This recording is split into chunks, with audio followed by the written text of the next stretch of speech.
Hello and welcome to more Fairly Unbalanced. I've only got a couple of minutes to do this one today, uh, and it's all about Kyrsten Sinema branding and cat piss. I'll hopefully tie it all together. Like, subscribe, do all that stuff. I would appreciate it. So I woke up this morning and came downstairs, staying with my parents for a little bit. My dad said, "Did you hear that Kyrsten Sinema had left the Democratic Party?" And I had to admit that that had not been my dreamscape. Um, but when he said that, well, actually, whenever I think of Kyrsten Sinema, Senator Sinema from Arizona, my mind goes back to a roommate that I had a number of years ago who got obsessed with the thought of owning a cat. Uh, and she got the cat, and it was kind of a cute cat, and it was around for a little while. But eventually, the roommate left back to Germany and left me with the cat. And the cat, possibly feeling abandoned or something, I don't know, just decided to start pissing everywhere. It was just, I mean, the cat was fixed. I don't know what its problem was, but it had an obsessive compulsion to just piss in every room of the house all the time, to just spray its scent, its awful cat piss smell around the house. And there were many times that I was tempted to take that cat and put it in a sack and take it down to the Pensativo River and wish it a fond farewell. But karma. Uh, and so I never did that. But uh, but one day I did leave the door open, possibly by accident, and I may have left a can of tuna fish in front of the front door, and the cat disappeared, and I didn't look too much for it. I just closed the door, and it was gone. And I was happy, and I don't care what happened to the cat. And that's pretty much how I feel about Kyrsten Sinema leaving the Democratic Party. I'm not going to take her down to the river to drown, but if she wants to leave, have fun in those streets. The second thing that I thought about with Senator Sinema is how she is so very, very, very much an adaptation to a new economic model in our society, political and economic model. Economic model now, I hope it doesn't become a political model.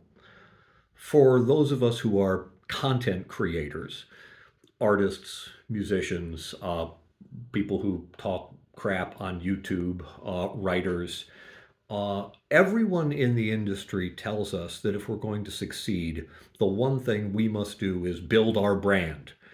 We must constantly be building our brand, which is an arduous and horrible process, particularly for someone from Generation X who just hates all of that shit. But you got to do it if you want to succeed. Thus, we try. But the idea of building your brand, if you are a content creator, is that you're trying to draw people in to your particular vision, be it or writing or music or art or stuff online. And so you consistently do that. But Kyrsten Sinema has taken that model and brought it to politics, and it's an absolutely terrible idea because the whole point of politics is that you are selling your product is not you.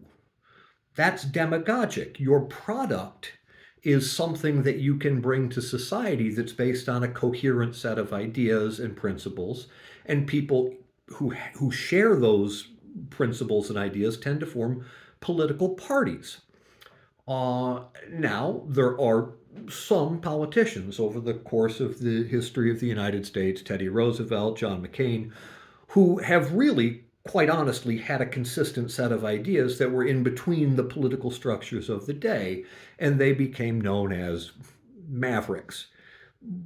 But Kyrsten Sinema, as far as I can tell, doesn't have a discernible, coherent ideology that she fights for. What she has is Maverick brand Kyrsten.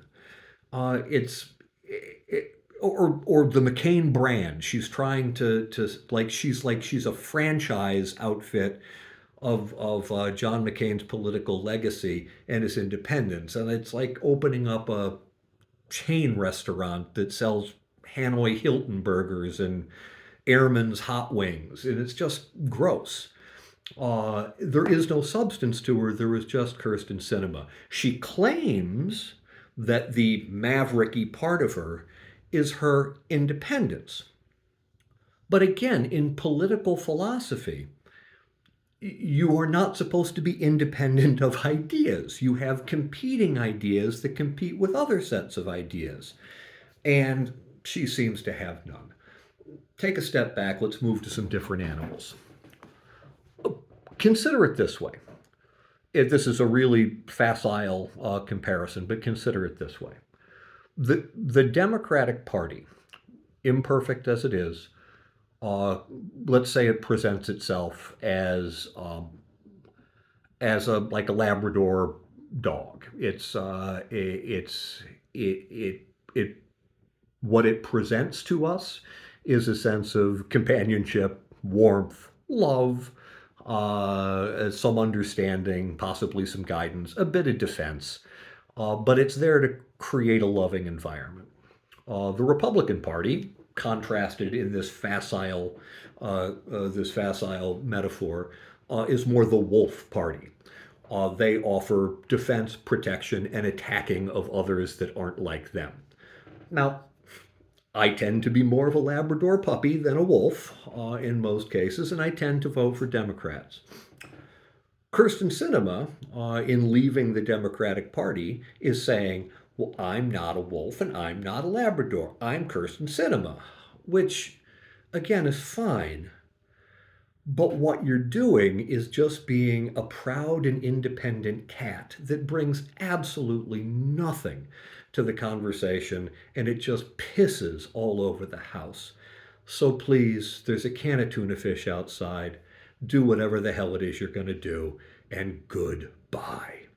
And the rest of you, love to you all.